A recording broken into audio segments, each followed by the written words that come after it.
cooperativo que, como sabrán, pues, estamos en una antigua iglesia románica que después fue adquirida por la Universidad Popular. En esta sala ha dado clases a obreros Antonio Machado, Zuluaga, estaba también en la Universidad Popular.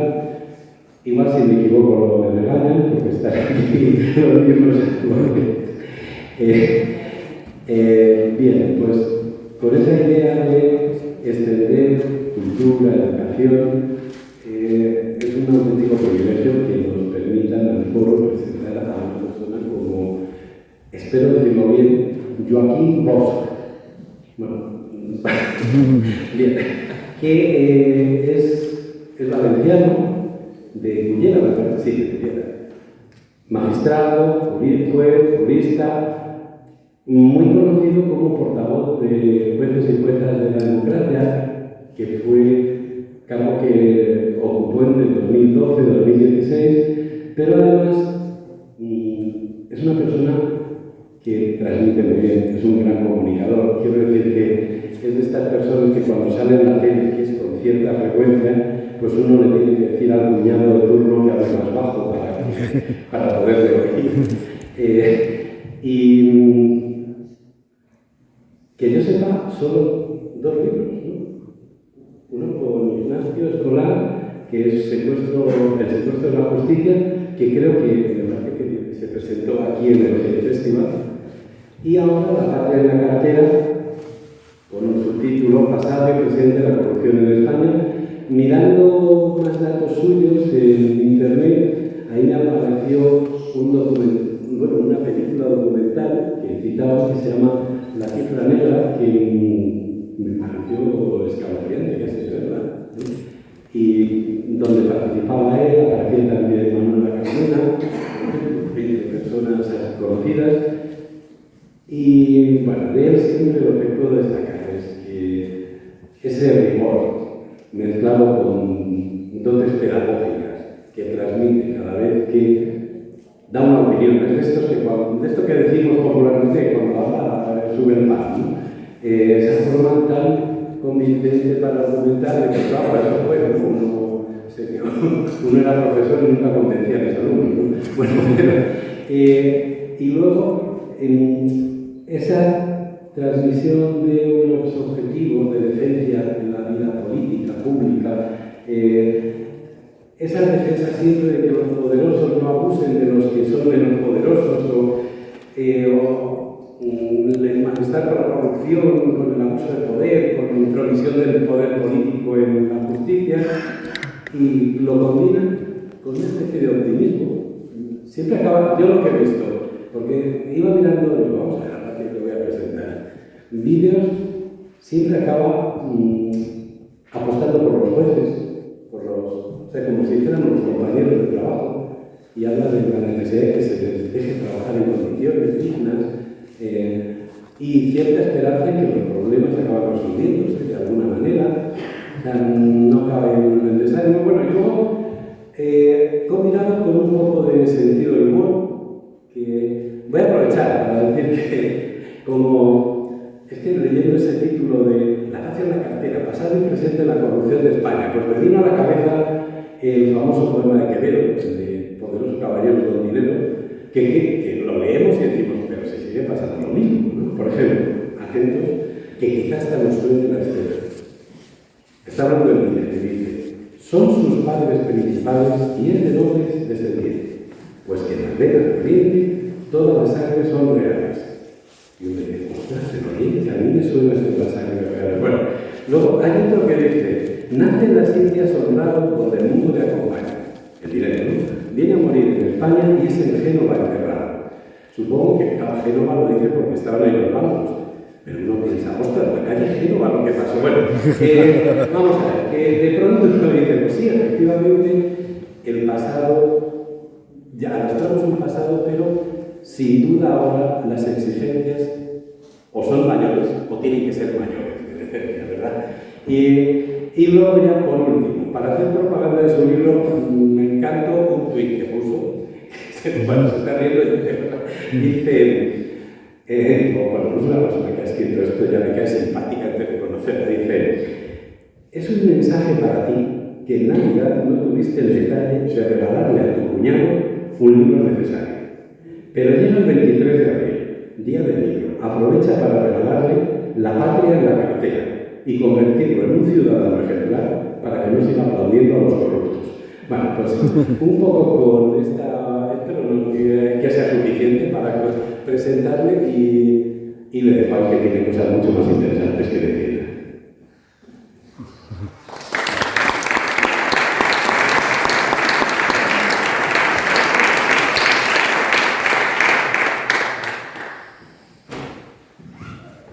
Sí.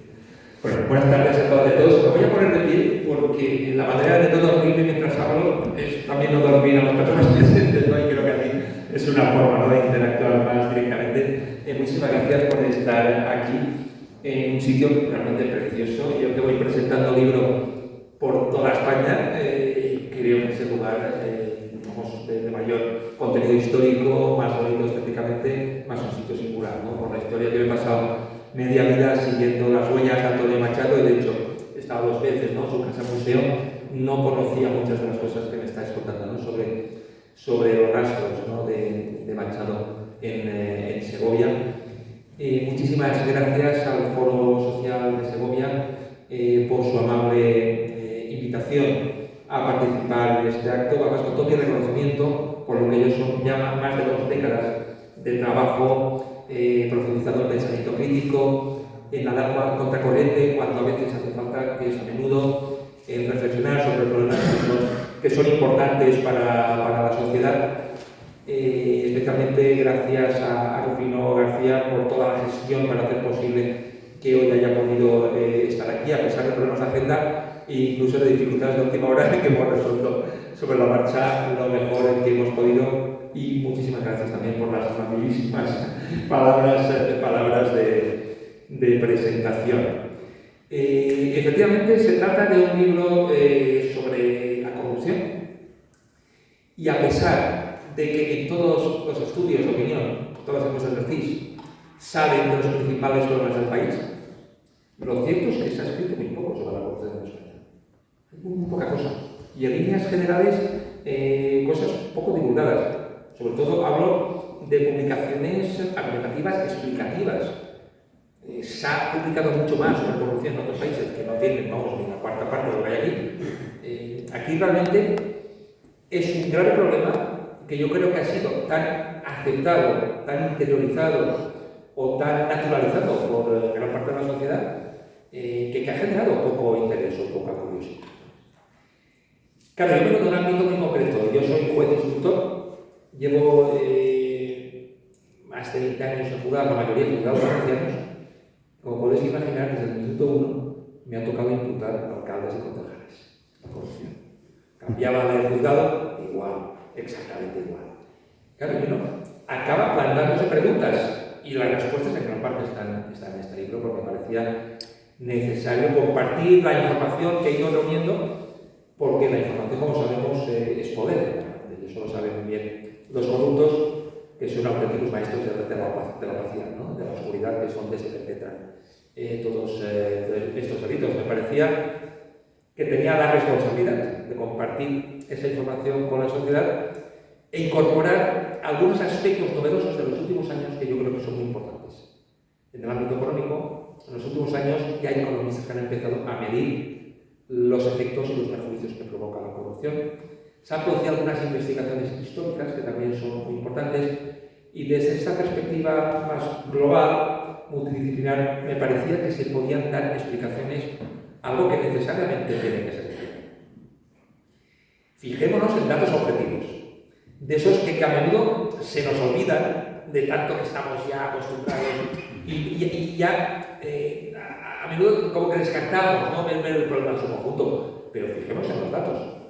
En casi todos los territorios autonómicos, por supuesto en Valencia, pero también en Castilla y León, en Madrid, en Cataluña, en Baleares, en Galicia, en Andalucía o en Canarias, en casi todos los territorios autonómicos hemos tenido condenados en prisión provisional o encausados presidentes autonómicos, consejeros autonómicos, parlamentarios autonómicos, presidentes de diputaciones, alcaldes y concejales de gran parte de las ciudades de nuestro país. Esto os aseguro que no tiene equivalentes en ningún país de la Europa democrática. Lo que apenas pensamos, esto no pasa ni en Nápoles ni en Sicilia. Vamos, seguro que me he encargado de confirmarlo, me he ido a los datos, Alcaldía de Palermo, Reggio di Napoli. Aquí no ganamos el Mundial de Fútbol, pero vamos, campeones de Europa de la corrupción. Entonces podemos presumir y lanzarnos a la valla hoy. Porque en corrupción política exteriorizada judicialmente, fijaos en los datos. Yo conozco bastante de Dinamarca a través de mi pareja es danés. Además, como tal, vivió 2 años en Segovia y por eso está aquí también. Tiene para mí motivos emocionalmente muy bonitos a través de ella, pero conozco mucho Dinamarca. Os aseguro que allá, con la 10ª parte de lo que pasa aquí, estaba toda la ciudadanía en la calle y no salían de allí hasta que esto se acabara. Porque es que esto no es normal lo que ocurre en nuestro país. Incluso no tiene correspondencia con algunos niveles de desarrollo social, económico a los que hemos llegado, que están muy lejos de las democracias avanzadas europeas, pero es un problema estructural de bastante gravedad. A partir de ahí, claro, hay que preguntarse ¿esto de dónde viene? ¿Por qué? Aquí además la corrupción es especialmente política, que es una singularidad española que intriga mucho a los expertos internacionales. En el sur de Italia hay más corrupción en conjunto que en España, por la acción de las mafias y de los grupos de crimen organizado. Hay más corrupción funcionarial, hay más corrupción policial, pero en corrupción estrictamente política es donde aquí vamos por delante. De hecho, en Centroamérica yo he trabajado estos temas junto con juezas y jueces de Honduras, de Guatemala, de El Salvador y de otros países. Por supuesto, en conjunto tienen también más corrupción, porque es una corrupción sistémica. Allí todo el espacio público está corrupto. Hay mucha corrupción judicial, militar, policial, funcionarial, política. Aquí no es que no haya jueces corruptos, que los hay, han sido condenados, ni policías corruptos, que los hay. Pero digamos, en Centroamérica está todo absolutamente corrupto. No puedes dar una patada sin pagarla por la propina o la mordida. Aquí no tenemos eso, pero corrupción estrictamente política nos acercamos peligrosamente a los porcentajes de Honduras y de Guatemala. Por tanto, tenemos un problema. Aunque lo ignoremos, aunque nos hayamos acostumbrado, pero esto no es normal y genera perjuicios gravísimos, como me intento explicar en el libro, y en esta charla intentar aportar unas pinceladas, por supuesto, un coloquio que me encantará que pueda hacer un coloquio lo más allá posible, con opiniones, críticas y cualquier tipo de comentario. Claro, ¿esto de dónde viene? Una primera aproximación, yo creo que todos hemos empezado más o menos por ahí, y por tanto no se lo reprocharé a nadie, porque yo mismo pensaba estas cosas cuando no las había analizado a profundidad, es que esto es biológico, seguro que alguno lo habrá pensado. Es el gen corrupto español, el ADN, de esto está en el ADN. El gen valenciano o castellano de Bres, no lo digo en español, ¿no? Esto está absolutamente desmentido. Por acabar pronto con la cuestión, ¿no? Los expertos nos demuestran que hay sistemas institucionales que dificultan mucho la corrupción, como las democracias más avanzadas, y otros que la facilitan, como los sistemas institucionales. A mí me gusta repetir que el día que tengamos un sistema institucional sólido, con fuerte separación de poderes y firmes mecanismos de vigilancia del poder, como los que hay en Dinamarca, en Alemania, en Suiza, en Nueva Zelanda o en otras democracias avanzadas, si crecemos institucionalmente, el fortalecimiento institucional, y seguimos teniendo la misma corrupción, entonces ya está clarísimo. La culpa es de la sangría, de la paella y de la siesta. No tenemos corrupción. Es el gen español ese que no nos lo quitarnos de la final. Pero no es así. Si nos fijamos, menos mal que no es así, porque el ADN es prácticamente imposible de cambiar. Con lo cual, si el problema de la corrupción en España fuera biológico, tendríamos aquí corruptos hasta la eternidad. Esto lo han desmontado, estas visiones, ¿no? Los principales especialistas en la materia. Yo recomiendo vivamente un libro que me gusta mucho, entre otros, que es ¿Por qué fracasan los países?, de Acemoglu y Rocha. Ellos estudian problemas de institucionalidad y corrupción en todo el planeta. Llegan a conclusiones muy interesantes. Como cuando analiza el caso de Corea, que era un país que estaba unido hace unas décadas, se partió en dos y los problemas de corrupción y de patologías institucionales ya no tienen nada que ver en una Corea y en la otra. Os aseguro que las dos Coreas comen con palillos, hablan el mismo idioma, clima parecido, pero cambian la configuración de las instituciones y van a otro tipo de marco de funcionamiento de los organismos públicos. Analizo el caso de Botswana, me parece un caso interesantísimo. De hecho, estoy loco por ir a conocer Botswana y no a cazar elefantes como rebelitos, sino a ver esta gente cómo se organiza, ¿no? Botswana era un país que hace unas décadas tenía similares problemas de subdesarrollo institucional a los que existen en otros países de la misma región africana. Por razones imposibles de resumir, sus dirigentes renunciaron a ser dictadores adorados como otros, se habían formado en universidades de países europeos democráticos y quisieron incorporar todo lo que creían que era necesario para su país, a través de reformas institucionales y democráticas. Unas décadas después, Botswana ha llegado a estar en niveles más bajos de corrupción, en los índices de transparencia internacional y del Banco Mundial, niveles más bajos que España. Y hay gente que hace broma de todo esto y dice, estamos peor que Botswana, pero yo no hago bromas porque Botswana, igual que otros países, igual que Costa Rica, igual que Uruguay, igual que Chile, son países que estaban peor que nosotros y que han hecho deberes, y que han hecho reformas institucionales y democráticas. Mientras que aquí nos hemos seguido estancando. Y por eso son países que han mejorado institucionalmente y nosotros nos hemos... Cuando se publican los informes del Banco Mundial y Transparencia Internacional, España peor que Botswana y que Cabo Verde, porque es otro país africano que también ha mejorado bastante. En Botswana, según he leído, la gastronomía es parecida también. El clima, las lluvias torrenciales cuando toca, en otros países. Pero Botswana cambió sus instituciones y redujo de una manera drástica la corrupción. Esto nos enlaza con otro mito muy popular que todos lo hemos dicho otra vez, que mismo lo he dicho, por lo cual no requiere a nadie que lo diga, que es que la culpa de la corrupción en España es de la picaresca. La culpa es del Lazarillo de Tormes. Damos la culpa al Lazarillo de Tormes y ya hemos arreglado el problema.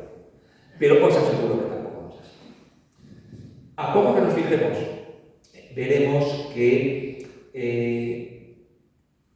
los pícaros, que eran personajes de ficción, como sabe muy bien el profesor, pero que seguro que retrataban personajes de la época, eran personajes marginales, personajes en la periferia del sistema. Eran personajes que lo único que intentaban era sobrevivir, poder comer. La palabra hambre es la más repetida en el Lazarillo de Tormes. La corrupción es otra cosa, que no tiene en absoluto nada que ver. La corrupción, por definición, es el abuso del poder público para la obtención de beneficios privados. Los corruptos siempre son privilegiados. Gente que vive mejor que la media, pero pretende vivir aún mejor robando a toda la sociedad. Hace falta controlar los mecanismos del poder desde dentro o poder manipularlos desde fuera. Nada que ver con personas que lo único que intentan es sobrevivir lo mejor que puedan, ¿no? No tiene nada que ver Lázaro de Tormes ni con Iñaki Urdangarín, ni con Luis Bárcenas, ni con Pedro, en absoluto. Así que dejemos tranquila a la hora picaresca de Lázaro de Tormes un respeto literario e histórico hacia ellos. Y más vale que nos centremos, ¿no?, realmente en cuáles son esos huecos institucionales que permiten a los corruptos aprovecharse de toda la sociedad. Esto lo han detectado bien los historiadores principales europeos sobre la corrupción. Por ejemplo, en Dinamarca, la principal historiadora, profesora de la Universidad de Aarhus, Mette Jensen, nos explica que en el siglo XIX, aunque nos puede sorprender mucho, y a mí me sorprendió cuando lo leí, cuando empezaba a investigar los dos temas, en el siglo XIX no había grandes diferencias sobre la corrupción que había en España y en Dinamarca. Lo mismo nos hizo igualmente el principal sobre Alemania en la materia.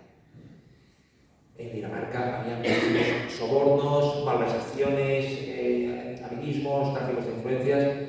Las grandes transformaciones en Europa en esta materia se producen a finales del siglo XIX y a principios del siglo XX. porque los países europeos empiezan a impulsar precisamente reformas democráticas e institucionales.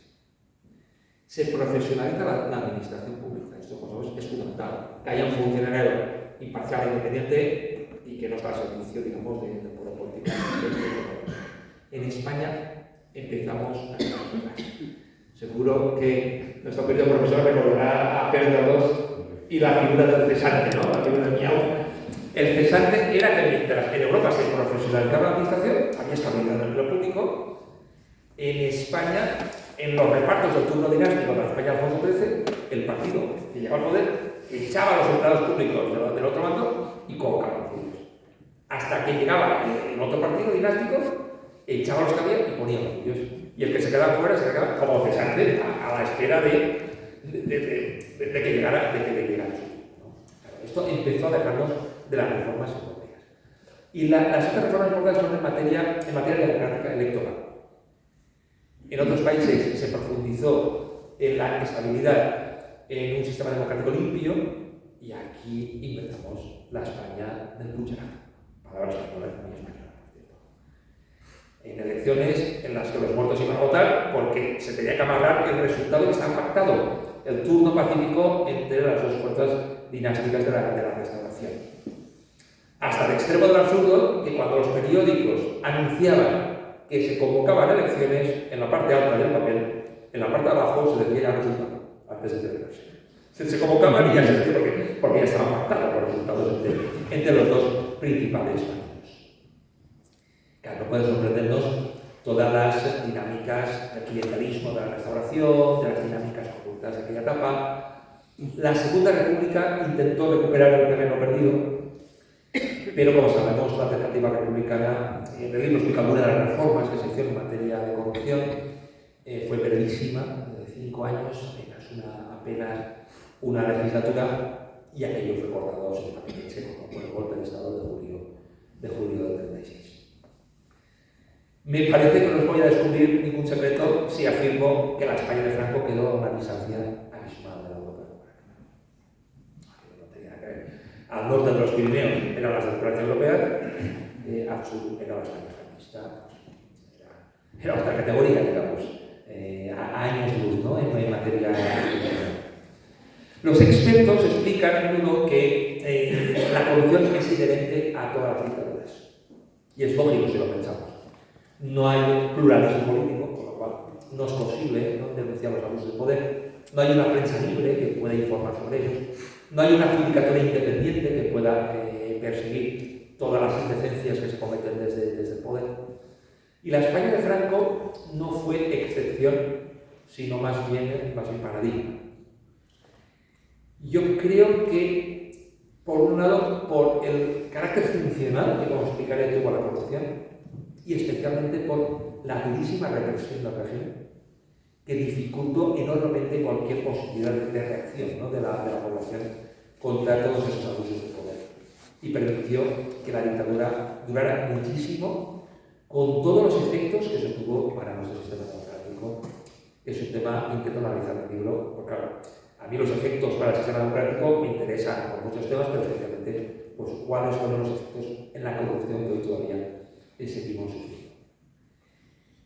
La corrupción enriqueció al caudillo, que amasó auténtica fortuna, como explico en el libro, para sus objetivos, ¿no?, a muchos de sus familiares, de sus ministros, de sus militares, de sus gobernadores civiles y de todo el régimen de arriba a abajo. Además, como decía, la corrupción jugó un papel cohesionador y funcional. Franco, que era un personaje tremendamente pragmático, entendió muy bien qué papel podía jugar la corrupción. Y repetía a menudo una frase que ha sido documentada por su secretario personal y por algunos dirigentes de Falange, que solía decir Franco. Franco decía: es normal que los ganadores de una guerra después se repartan los beneficios de la victoria. Y sin duda se ha repartido, más de manera intensa. Mentalidad absoluta de militares africanistas, ¿no? Arrasar y repartirse, ¿no? Repartirse todos los despojos del poder. Franco, como decía, era un personaje muy pragmático y sabía perfectamente que si las principales familias del régimen las familias políticas, empresariales y militares estaban satisfechas económicamente, la dictadura iba a durar. Franco, desde luego, jamás pensó en estar unos años sin retirarse. Franco siempre tuvo claro, desde el minuto primero de la dictadura, que él iba a llegar hasta donde pudiera, manteniéndose en la cúspide del poder de aquel régimen. Y lo cierto es que, de manera vergonzosa, Franco, lo cierto es que aceptaba. Y que aceptó. Porque, como decía, para mí, las dos patas fundamentales que unieron al régimen y lo llevaron durante mucho tiempo hasta el final fueron la tremenda represión, sobre todo, efectivamente, pero también la cohesión económica que mantuvo el régimen y en gran parte se basaba en elementos de corrupción de Estado aplicados, como intento explicar en el libro Dato. Yo en este ensayo documento casos de corrupción con actas de procesos, con sentencias desde la Edad Media. El primer proceso es un proceso del siglo XIV, de un gobernador de Navarra acusado de malversaciones y de abusos de poder. Según las actas del proceso y las crónicas de la época, fue condenado, paseado por las calles de Pamplona, azotado, se le cortó la lengua y se le colgó la plaza pública. Así con gran aplauso de los presentes. Se dice las crónicas de la época. Algunos dirán que si hiciéramos eso con los corruptos actuales acabaríamos con la Revolución Constitucional, pero como firme defensor de los derechos humanos nunca podía aceptar ese tipo de derecho penal, ¿no? Es importante el pasado. Yo analizo casos de corrupción en todos los siglos hasta la actualidad, pero creo que estaremos de acuerdo en que la corrupción del franquismo es mucho más importante para el sistema democrático que lo que pasaba en la Edad Media. El franquismo es el sistema político antecedente de nuestra democracia. Duró muchísimo tiempo. Asentó hábitos sociológicos muy fuertes y sobre todo la sociedad del franquismo ya se parecía mucho a la nuestra, a nivel económico, a nivel institucional, a nivel social, desde luego bastante más que la de la Edad Media. Yo nunca diría la bobada de decir que la culpa de la corrupción que tenemos ahora es de Franco. La culpa es de los gobernantes democráticos y es responsabilidad de la ciudadanía exigir que todo esto acabe.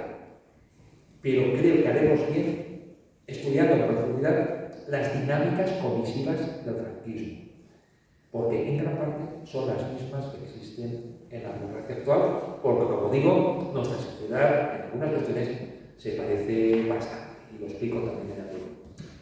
Por ejemplo, Jesús Gil y Gil, famoso San Rafael muy cerca, no inventó la corrupción en Marbella y en Costa del Sol. Jesús Gil no tenía capacidad para inventar casi nada. Sería un delincuente, un espabilado, pero no tenía capacidad de inventar. Está documentado que estas dinámicas comienzan cuando en los años 60, la etapa del desarrollismo franquista, que es donde arranca gran parte de las formas de corrupción actuales, sobre todo en los años 60. Antes hubo otra corrupción, lo explico al libro, la corrupción vinculada al extranjero, al mercado negro, a los absolutos abusos de la posguerra. Pero la corrupción del desarrollismo ya es otra cosa. En el ámbito urbanístico, en el ámbito turístico, en el ámbito de la construcción de obra pública, del crecimiento, ¿no? del mundo de la construcción de viviendas. En los años 60, las autoridades locales de Marbella y la Costa del Sol regalan terrenos y sus propiedades a la hija de Franco y al marqués de Llorente para promocionar, ¿no?, sus sectores cuando el turismo era incipiente, y también a otros cargos del régimen. Y esto genera un movimiento de réplica por el que desembarcan en algunos lugares aristócratas de España y de otras partes del mundo, con todo tipo de movimientos especulativos, de actuaciones favoritistas, de abusos de poder en todo el litoral mediterráneo, por supuesto, en Valencia, Murcia, Canarias y muchos otros lugares. Con la particularidad de que muchas de las empresas constructoras, hoteleras o que actuaban en el ámbito del urbanístico, en sus consejos de administración había testaferros del propio Franco, con lo cual tenían abiertas todas las puertas de las instituciones. Todas las dinámicas que tenemos ahora de conseguidores, de recalificaciones, de manipulaciones en el ámbito urbanístico, de manipulaciones en la adjudicación de obra pública, se repiten exactamente igual que en el franquismo. Porque de alguna manera gran parte de estas formas actuales esencialmente arrancar en la primera. Por ello, una pregunta que me hago dos preguntas centrales en el libro, ¿no? Para intentar entender, ¿no?, todos estos problemas. ¿Era posible que a la muerte de Franco se pudiera haber roto con estas cuestiones? Porque si nos fijamos, las continuidades fueron enormes. No sé si recordaréis los demás edad el caso Juan Guerra, que iba por los ayuntamientos manipulando los planes generales, de todo el tema de la adjudicación de suelo público, de la recalificación de terrenos. Juan Guerra hacía exactamente lo mismo que muchos conseguidores del franquismo que describo. Igual que Roldán, se llevaban las mismas mordidas en la construcción de casas cuarteles que se llevaban otros casos del franquismo, porque hay las continuidades enormes. Entonces, una pregunta necesaria es ¿por qué nuestro sistema democrático no cortó con esas dinámicas? Y creo que la respuesta empieza por parte de lo que ya he apuntado. La dictadura duró muchísimo, acabó muy unida, y esto favoreció continuidades realmente muy relevantes. Bueno, fijémonos en los datos. Estas cosas pues, que se han minimizado, que se han blanqueado, o de las que apenas se ha podido hablar en este país, ¿no? Fijaos en algunas continuidades. La mitad de los 50 últimos ministros de Franco siguió en política de democracia. La otra mitad pasó a los consejos de administración de las principales empresas del país. Podemos pensar que se tenían que recolocar, pero en 1992 era el IBEX, 17 años después de la muerte de Franco, el primer índice bursátil español. Las 22 principales empresas de España tenían 35 miembros en sus consejos de administración que habían sido ministros, secretarios de Estado o procuradores en cortes de franquismo. Parece que la gran empresa española no cambió demasiado o no tuvo problemas en incorporar a todos los restos del régimen. El primer Parlamento Democrático de 1977 tenía 110 parlamentarios que habían sido también destacados cargos políticos de la dictadura. 110, no son ni 2, ni 3, ni 4. El franquismo tenía un partido único, se llamaba, recordaréis, Movimiento Nacional. Tenía unos sindicatos hermanados, empresarios, trabajados todos juntos por la unidad política, sindical y espiritual de España. ¿Sabéis qué se hizo con sus decenas de miles de empleados? Partido único y sindicato único. Se les convirtió a todos en funcionarios públicos y no posible. De la judicatura, ¿qué creéis que consiguió la judicatura? ¿Qué creéis vosotros y vosotras que pasó con la judicatura franquista? Pues lo que os podéis imaginar. Que los mismos jueces que habían sido columna vertebral del régimen pasaron de apoyar al régimen con la mano en alto a ser demócratas del mundo. Y la cosa fue peor, porque hay cosas que nos han contado, pero que son peores todavía. ¿Recordaréis lo que fue el Tribunal de Orden Público del franquismo? El franquismo había muchos tribunales. Tribunales civiles, penales, laborales, administrativos, pero había un tribunal especial que solo se dedicaba a castigar penalmente el ejercicio de libertades democráticas.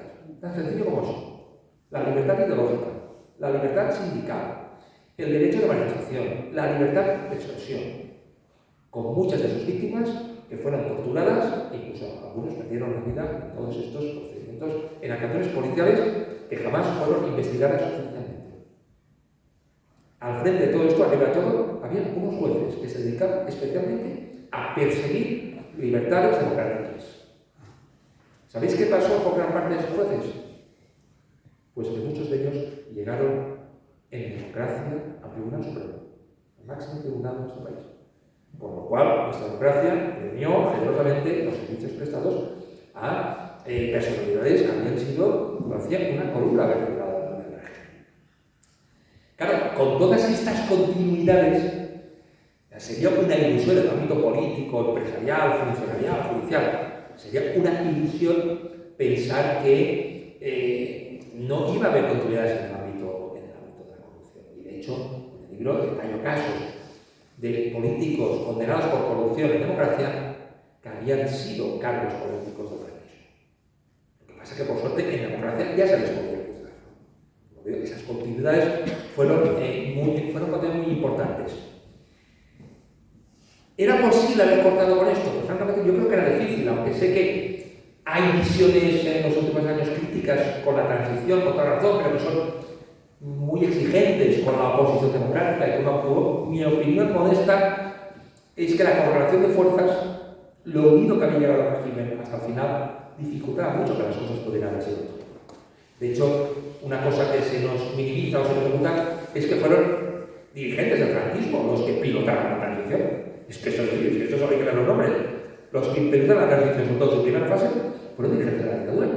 La oposición democrática se adaptó lo mejor que pudo a la hoja de ruta que se marcó. Y esto, claro, dificultaba muchas cosas. Y si la oposición antifranquista tenía alguna duda, desde luego, con todos mis merecimientos y todo mi reconocimiento, porque en aquella época la gente se jugaba la vida, la libertad y muchos derechos por oponerse al régimen y a su hoja de ruta, pero la correlación de fuerzas era la que era. Y si había una duda, pues ahí estuvieron los intentos de golpe de Estado durante la transición, que no eran ninguna broma, como se demostró el 23F, y todos sabemos, si corrían baños de sangre, qué gente es la que iba a ser represada. Eso era evidente. Durante la transición fueron asesinadas cerca de 250 personas por la policía y por bandas de extrema derecha amparadas por los aparatos del Estado. 250 son 50 años de una semana. En cualquier momento sabías que te podía tocar. Cualquier manifestación, hubo muchas manifestaciones pacíficas, con los abogados de Atocha, los sucesos editores son los sucesos más conocidos, pero por todo el país hubo situaciones que eran difíciles, que desmienten ese mito oficial de una transición pacífica completamente, en la cual todo el mundo hizo concesiones y todos llegaron a acuerdos inmejorables para construir la mejor democracia del mundo, y como Teletubbies todos abrazaron y fueron felices y comieron felices. Un poco haciendo broma, esto es un poco el discurso mítico de la transición. Como dice muy bien Gregorio Morán, ese relato es imposible. Eso no ha pasado nunca, ni pasará, ni en España ni en ninguna otra parte del mundo. Porque la política, por definición, es una cosa. Es tensión, es conflicto, es debate civilizado y ordenado para regular las decisiones al servicio de la sociedad. Fijaros en 2023 cómo está encrispada la sociedad con cualquier conflicto, con cualquier problema, ¿no? Los debates, los del Parlamento. Pues imaginamos cómo era la España, ¿no? Después de la muerte, cómo era la España después de la muerte de Franco. Pues eran situaciones tensas, difíciles, que se resolvieron de manera compleja, porque aquella fue una etapa especialmente compleja. Pero yo remarco bastante lo que pasó en el periodo de la transición, porque intento mostrar que era imposible que la oposición democrática se sentara con dirigentes que venían del franquismo y les dijera: vamos a pactar un sistema democrático. Y a la semana siguiente van a salir todos a la cárcel por las gravísimas violaciones de derechos humanos que se han cometido durante la dictadura. Esto que puede parecer aquí algo un poco fuerte, esto que ha pasado en la Alemania nazi, después de la dictadura fascista, en Argentina, en Chile, en casi todos los procesos transicionales. Realmente lo de España es una crisis. Era imposible plantear aquí, porque claro, ese no era el marco. Y precisamente lo que se planteó fue algo muy diferente, que fue una ley de amnistía para perdonar todos los crímenes contra la humanidad que se cometieron contra el franquismo. Y en ese mismo contexto era absolutamente imposible que la oposición democrática se sentara en esa misma mesa cuando se sabía perfectamente quiénes eran los corruptos del régimen y les dijera: sí, pactamos un sistema democrático y también iréis enseguida a la cárcel los corruptos del régimen que os habéis enriquecido aprovechando las dinámicas de poder de la dictadura. Como eso era imposible, es que por supuesto que no se planteó. De hecho, en la transición se habló de muchas cosas, pero no se habló de corrupción en absoluto. Y por eso podríamos decir que el nuevo sistema democrático afrontó el problema de la corrupción ignorándolo. Simplemente de eso no se habló. Se miró hacia otro lado y toda la arquitectura institucional y legal que permitía las prácticas corruptas del franquismo, toda esa arquitectura se mantuvo intacta en el paso a la democracia. Y se reformó muy tarde, y muy tarde es que hasta hace 4 días hemos tenido un delito de financiación ilegal a los partidos políticos, por ejemplo, ¿no? Y tantísimas otras cosas que se han mantenido del sistema legal del franquismo en materia de contratación pública, de nombramiento de altos cargos y de muchas dinámicas que facilitan la corrupción. La segunda pregunta que me planteé, necesariamente. Yo no quiero ser injusto con la oposición antifranquista, porque francamente yo no creo que lo hubiera hecho mejor que ellos. Seguro que se cometieron errores, porque fue una etapa difícil, corta en el tiempo, pero muy intensa en todo lo que se decidió, pero creo que era muy difícil haberlo hecho mejor de lo que hubo, ¿no? Al mismo tiempo se pudo articular un sistema democrático en poco tiempo, con todas las insuficiencias, pero que está en nuestra mano mejorar nuestro sistema democrático actual. Pero claro, yo me hago otra pregunta. Si yo soy comprensivo, y lo soy, con la generación que llegó hasta donde pudo durante la transición, no puedo ser, por tanto, con los gobernantes democráticos que a partir de los 80 tenían que haber resuelto estas cuestiones y no las han resuelto. Ahí están los datos. Campeones de Europa, como yo, y como se decía, ahí están los datos, ¿no? ¿Por qué nuestra democracia después no atajó estas situaciones?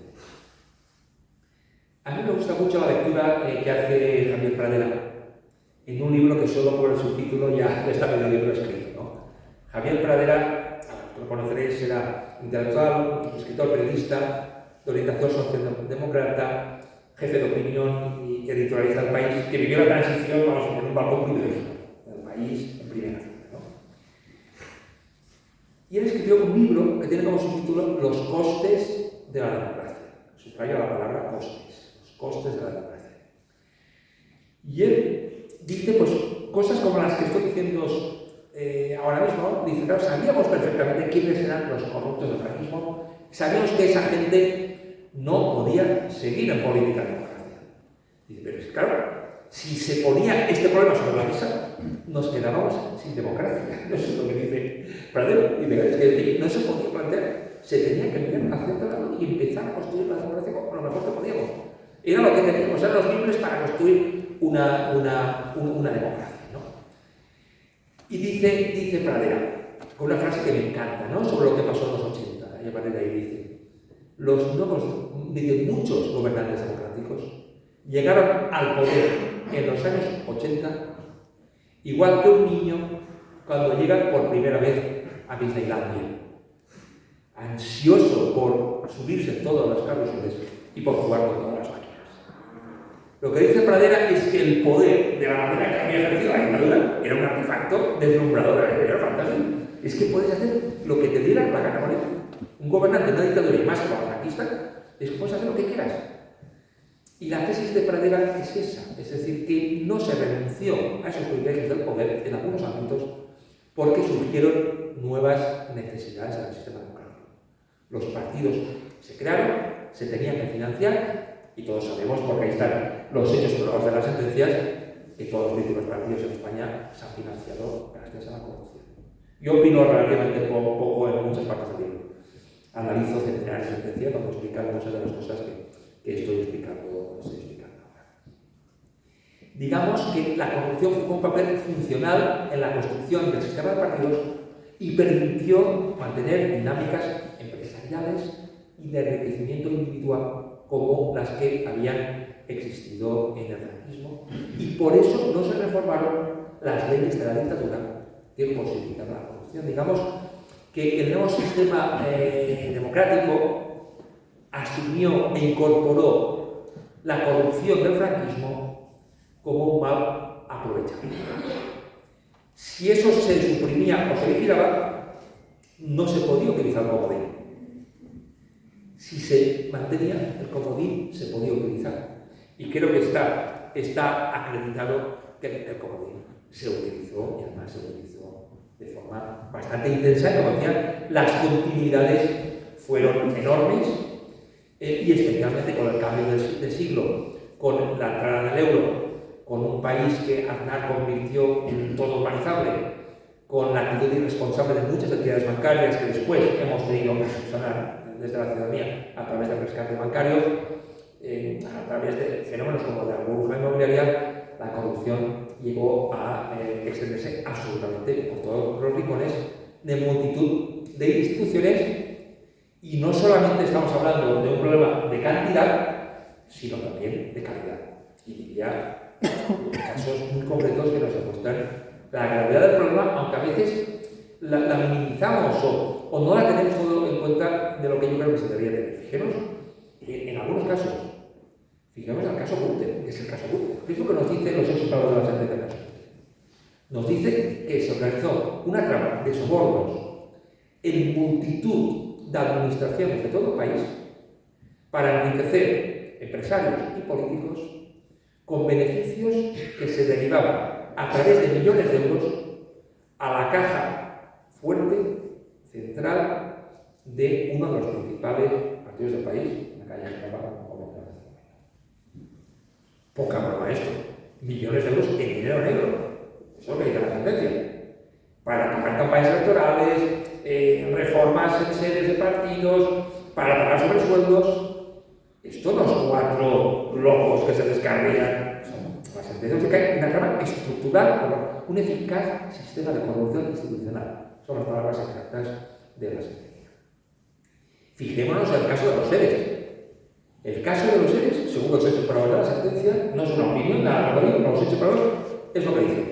Desde un gobierno autonómico se organiza toda una trama con muchísimos millones de euros para desviar ese dinero público a espacios institucionales opacos, sin control de los técnicos de la Junta de Andalucía, para derivar todos esos millones de euros a redes clientelares a través de subvenciones, fraudes, ayudas públicas ilegales, a redes clientelares vinculadas a un partido con la finalidad de mantener el poder autonómico.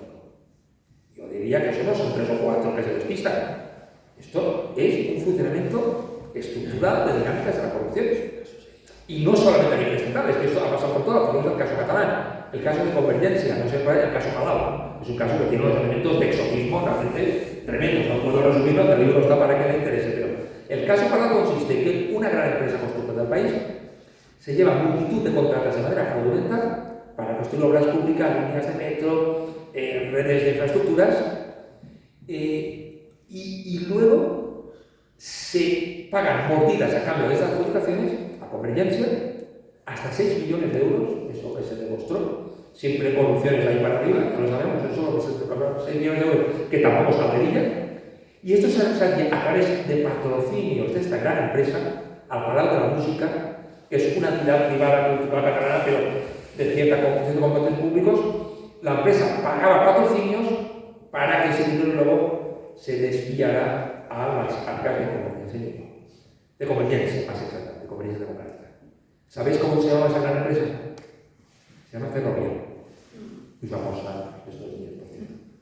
Las empresas que hacen habitualmente favores del poder público, legales o ilegales, y que luego operan a nivel mercado para otras cosas, ¿no? Digamos, a nivel mercado puede volver, para otras a nivel mercado puede alterarse, ¿no? Digamos, siempre y cuando pues, ese dinero se canalice y genere pues, perjuicios, ¿no? Para la credibilidad de las instituciones.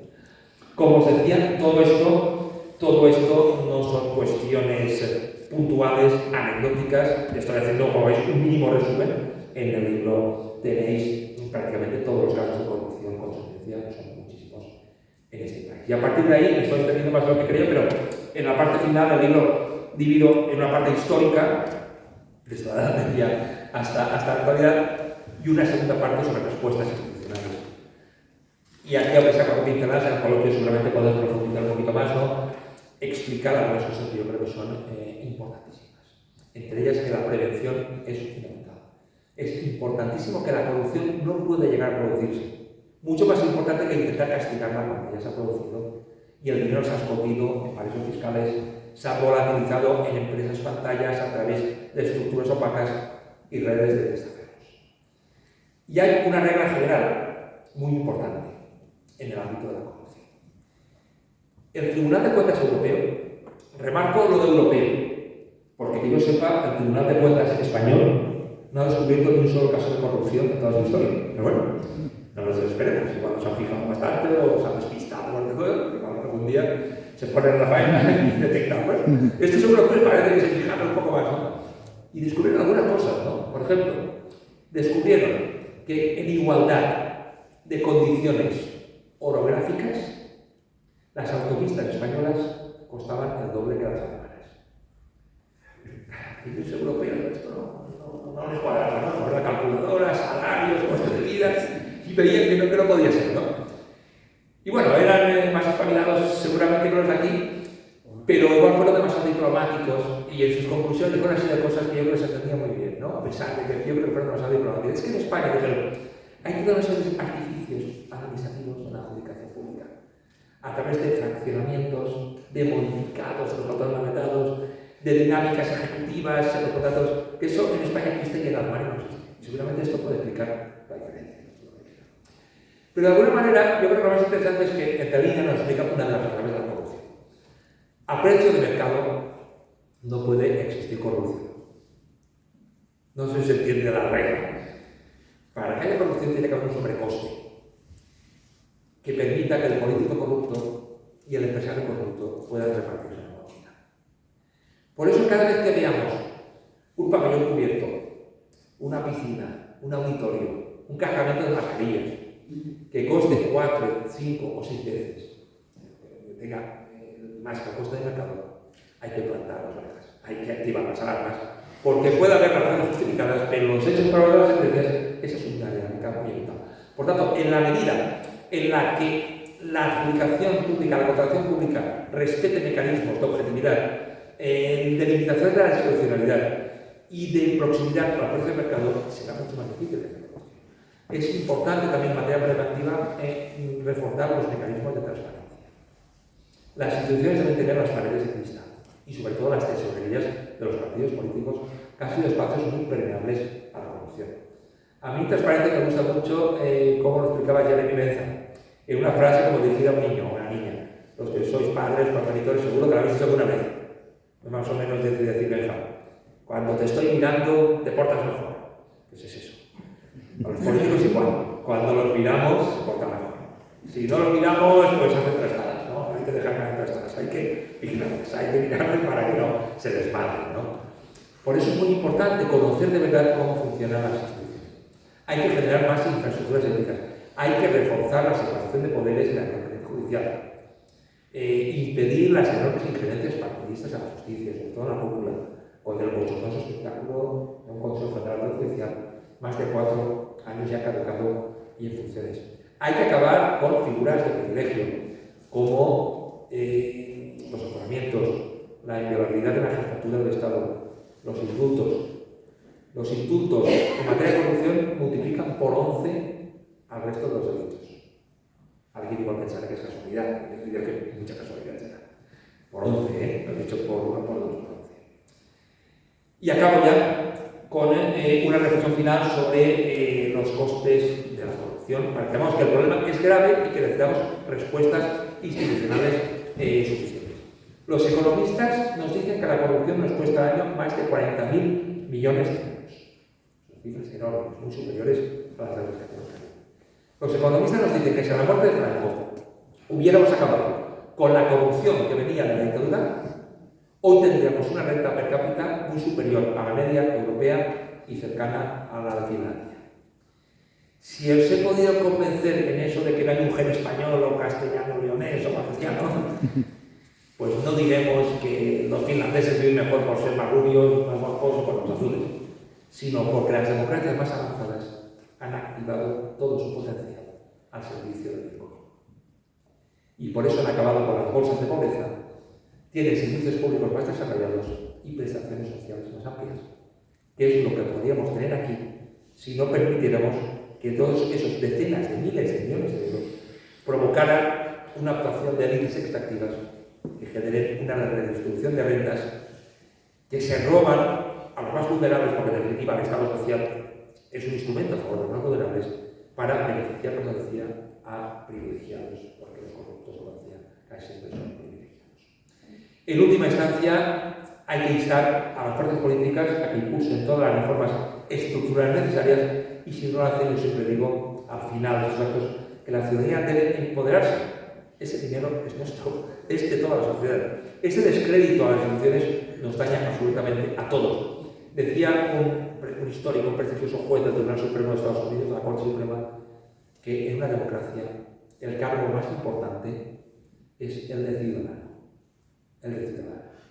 No podemos dimitir de este cargo, porque si renunciamos, si nos inhibimos, los abusos de poder es mucho más probable que se presenten. Por eso siempre animo a la ciudadanía a conocer, a informarse y a ser más exigente y más crítica, porque menos corrupción siempre supondrá más democracia. Gracias y disculpad la extensión, me he excedido un poco más.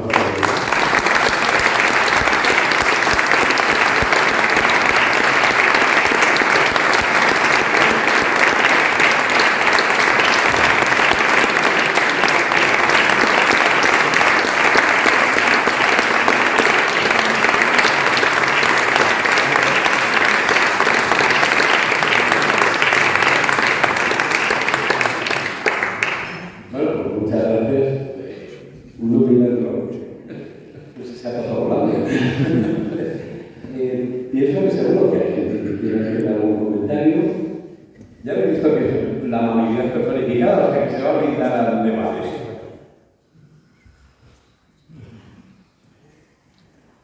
Buenas tardes. Bueno, encantada de que esté en Segovia, que le sigo y le admiro. A mí, con todo esto, a ver, lo del dinero, lo de la corrupción y el dinero de por medio, por supuesto que es gravísimo. Pero a mí una cosa que me parece muy grave, y la discuto con gente cercana y tal, el tema este de la policía patriótica, el tinglao que se montaron en el PP, con jueces, con el ministro del Interior, a mí eso me parece gravísimo. Y bueno, yo no sé si que la justicia es muy lenta o qué, parece que se va a quedar. Yo, cuando todo aquello estaba pasando, yo conocí a un policía de Madrid que por las mañanas, puede parecer esto que le voy a decir muy fuerte, pero por las mañanas, cuando iba a trabajar, miraba los bajos de su coche, no porque le fuera a poner una bomba en la ETA, sino por los enfrentamientos que había tenido con el comisario Eugenio Pino. Y me contó de esto hace 5 años, y yo le decía, ¿dónde está? Y claro, tú oyes hablar a muchos policías. El otro día leí que la mayoría de los cuerpos y fuerzas de seguridad del Estado van a votar, votan a Vox. A mí me da verdadero pánico, o sea, me da miedo. Y es que tenemos aquí un presidente del Tribunal Superior de Justicia de Castilla y León que da miedo también, y por las cosas que sabemos los que tenemos a lo mejor cercanía con sus trapicheros. Que es que quiero decir que es que, claro que tenemos que acabar con la corrupción, pero es que tenemos a la policía, jueces, políticos. ¿Cómo acabamos con esto?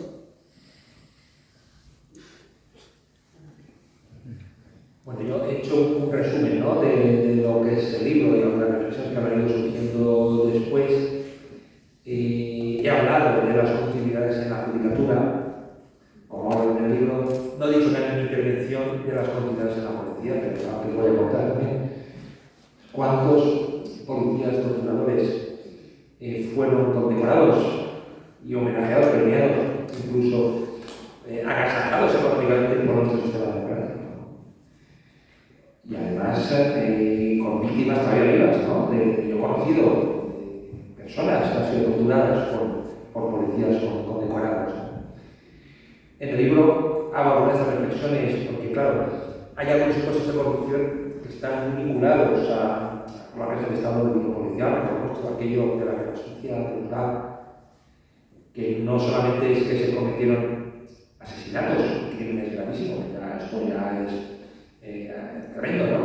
Sino que además, con dinero público, se enriquecieron muchos mandos policiales y miembros de la fuerza de seguridad de todo tipo. A mí me parece que el hecho de que se hayan sucedido todo tipo de gobiernos y que determinadas estructuras policiales no haya manera de acabar con ellas, nos demuestra pues, efectivamente que el tránsito de la democracia dejó muchas asignaturas pendientes y que esto siga, porque no es que haya surgido ahora, es que esto nunca se fue, ese es el problema, ¿no?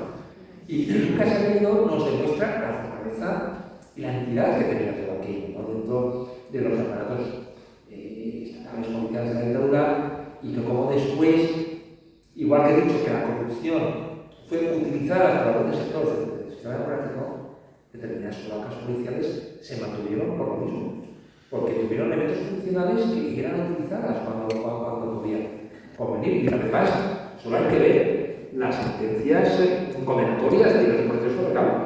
Es evidente que desde el ámbito político esas estructuras se siguieron utilizando. Y claro, lo que está aprobado indiciariamente. Yo intento ser prudente con temas con los que no hay sentencia, no quiero que se me acuse de especular o de que yo hago hipótesis. Pero bueno, no hay sentencia en el caso Kitchen, pero sí que hay un auto de final de instrucción que nos marca una serie de indicios con los que se considera judicialmente que ese caso tiene que ir a juicio. Claro, lo que nos dicen los indicios es tremendo. Lo que nos dicen es que miembros de las fuerzas de seguridad del Estado, cuya función, y para eso los pagamos, es para impedir delitos, lo que hicieron fue, desde la cúpula del Ministerio del Interior, no desde el Gobierno, sino desde la cúpula del propio ministro, es lo que dice, ¿no? La resolución judicial, se organizaron para obstaculizar, impedir que se investigaran delitos y a su vez perpetrando otros nuevos delitos. Esto es lo que nos dicen las resoluciones judiciales. Por tanto, solo puedo, a partir de tu comentario, pues, compartir mi constatación por el hecho de que en el ámbito policial estas cosas sigan sin resolverse y mi impresión de que esto forma parte de nuestro pasado como país. Alguna gente me dice, no, es que esto es pasado. Perdón, hay un pasado que se está pasando todo. Y muchas de estas cuestiones tienen un hilo, unas conexiones que si las ignoramos es que no entenderemos nada. Como digo, no es que tenemos la culpa, Franco, yo no soy tan estúpido, pero para decir, no, es que Franco tiene culpa, no, Franco no tiene la culpa es de nuestro sistema democrático. Pero si creemos que estas dinámicas policiales acaban de salir hace 4 días, es que no hemos entendido ni la profundidad, ni la gravedad, ni la propia organización del problema. Y por tanto, efectivamente considero que son problemas estructurales también en el ámbito policial, al menos en algunos ámbitos. Sí, yo quería preguntar también porque en la judicatura es verdad que hay muchos jueces que proceden de un pasado que tiene vínculos con la dictadura, sino directamente familiarmente. También es verdad que hay unas nuevas generaciones dentro de la judicatura que se están incorporando a ese poder. Y por el conocimiento que tengo personal, también es verdad que se encuentran con muchas dificultades para desarrollar un trabajo en el que realmente puedan poner de manifiesto esos valores democráticos, ¿no? Directamente porque en la misma judicatura hay mecanismos que pueden hacer que a un juez que resulte molesto se le pueda trasladar o se le pueda quitar la competencia de determinados casos en los que está, digamos que, investigando en profundidad, demasiado en profundidad, ¿no? Entonces, no sé, quería saber tu opinión sobre esto. Sí, en el libro explico que todos los jueces que se han lanzado a investigar la corrupción han tenido gravísimos problemas todos. El Marino Barbero, el caso único juez del Tribunal Supremo, que instruyó el caso Filesa, el caso de financiación ilegal de los socialistas que se investigó en los años 90, tuvo que dejar su plaza como juez del Tribunal Supremo por las tremendas presiones que sufrió. El caso Naseiro, el caso de financiación ilegal que afectó a los titulares, fue instruido por Luis Manglano, además amigo personal mío. Y es conocido que Manglano fue vetado profesionalmente y que es que a mí nadie me lo quiere contar. Yo fui portavoz, como ha comentado él, de mi organización y he estado en espacios donde se han discutido procedimientos para que se puedan nombrar jueces del Tribunal Supremo y donde directamente se nos ha dicho, esto ya sabéis que de ninguna manera. Bueno, cuando escribimos el libro El secuestro de la justicia con Ignacio Escolar, Nacho Escolar no lo cuenta muy bien, no lo cuenta muy bien la historia, pues yo contaba la historia de Pablo Ruz, por ejemplo.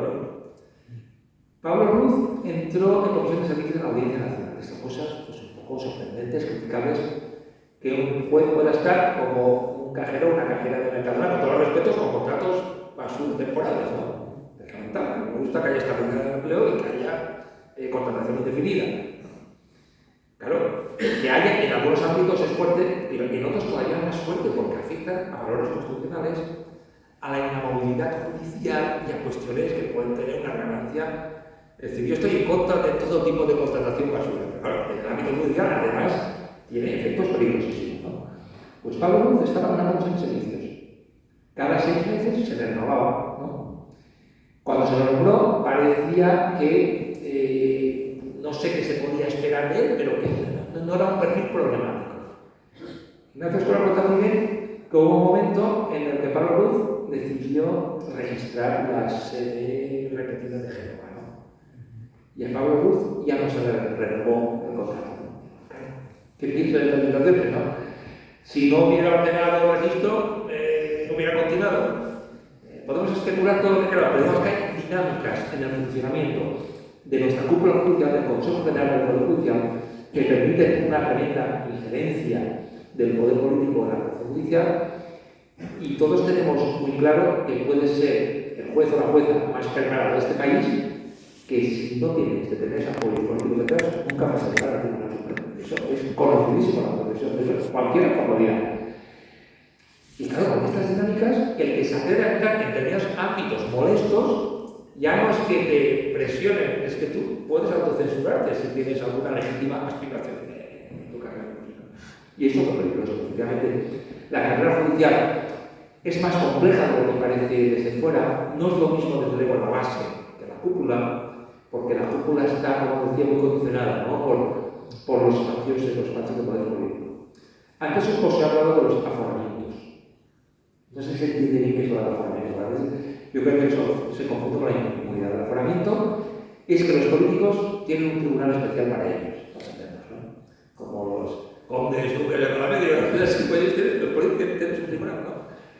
Cualquier persona, cualquiera comete un delito, se juzga por el tribunal del lugar donde lo ha cometido, ¿no? En cambio, si unos diputados y el senador, solo puede juzgarlo por el Tribunal Supremo.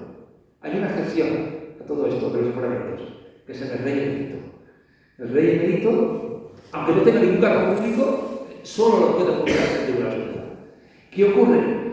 Que hay bofetadas para controlar el Consejo General del Poder Judicial, porque es el que decide quién está en el Tribunal Supremo. ¿Y quién está en los tribunales superiores autonómicos, como en Castilla y León, que son los que juzgan al presidente autonómico, a los consejeros autonómicos y a los parlamentarios autonómicos? Esos aforamientos no tienen equivalentes tampoco en ningún país democrático, no de Europa, sino del mundo. Eso de que aquí están todos los políticos prácticamente aforados, ¿no? Y entonces, claro, esto genera en las cúpulas muchas presiones para ver quién está en estos tribunales, con unos efectos realmente demoledores a veces para la credibilidad, ¿no?, de las instituciones. ¿Recordáis el caso Máster, el caso en la parte que afectó a Pablo Casado? Sí. Los jueces instruimos los casos para tener un sistema aleatorio. Por eso es diferencia entre la base y lo que es el Consejo General del Poder Judicial. Yo llevo caso con el parte judicial, si me toca. Pepe Castro llevó el caso NOS entre muchos jueces porque le tocó de manera aleatoria. De manera aleatoria, el caso Máster le tocó a una jueza del Distrito de Madrid, los jueces de la Plaza Castilla, y después de las diligencias de investigación llegó a la conclusión, de manera independiente, de manera imparcial, de que había indicios de delito contra Pablo Casado. Pero claro, ya no podía seguir porque él estaba aforado y tuvo que derivar la causa al Tribunal Supremo. El Tribunal Supremo, el juez que tomó aquello, analizó la causa y allá donde la otra jueza había indicios de delito, le decía que ahí no había nada, absolutamente, que aquello era impune y que se tenía que archivar. Claro, ¿quién tiene razón? ¿La jueza que le tocó por sistema aleatorio o el juez en un tribunal más expuesto a las presiones políticas? Yo no voy a entrar en qué juez tenía más razón jurídicamente, eso es otro debate, ¿no? No voy a entrar ahí. Pero es evidente que de cara a la apariencia de imparcialidad, que haya un aforamiento que provoque tribunales especiales es peligrosísimo, porque a los políticos los debe juzgar el juez que le toque de manera aleatoria y que no genere ninguna duda sobre imparcialidad.